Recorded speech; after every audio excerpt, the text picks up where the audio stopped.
અમરેલીમાં આ dummy letter કાંડ છે અને એના જ ભાગરૂપે એના જ પડઘા રૂપે આ પાટીદાર દીકરીવાળો એક આખો મુદ્દો ઉઠી રહ્યો છે, એની અસ્મિતાનો મુદ્દો ઉઠી રહ્યો છે અને આવું જ કંઈક આ બાજુ ઉનામાં પણ જોવા મળી રહ્યું છે કે જ્યાં પણ ડમી લેટર કાંડની વાત સામે આવી રહી છે અને આ ડમી લેટર કાંડે અહીંયા પણ ચકચાર મચાવી છે। કેશોદમાં આ ડમી લેટર કાંડની વાત સામે આવી છે અને ખુદ કેશોદ શહેર ભાજપ પ્રમુખ દ્વારા ગંભીર આરોપ લગાવવામાં આવ્યા છે। પીજીવીસીએલના અધિકારીની બદલી માટે પણ રજૂઆત કરવામાં આવી છે। ઈબીના એક અધિકારીની બદલી કરવા માટે જે લેટરનો દુરુપયોગ કરવામાં આવ્યો છે, જે કેશોદ શહેર સંગઠનના લેટરનો દુરુપયોગ થયો છે, તેમાં અમારી સહી ખોટી છે।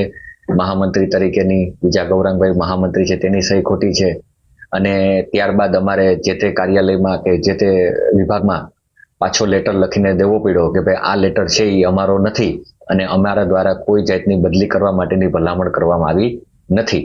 જે પ્રવીણભાઈ ભાલારાય છે આ વાતને ગંભીર લીધી નહીં અને આજે મારે મીડિયા મારફત અને પોલીસ ફરિયાદ કરવી પડશે તે વાત આજનો ખુલાસો કરવો પડે છે।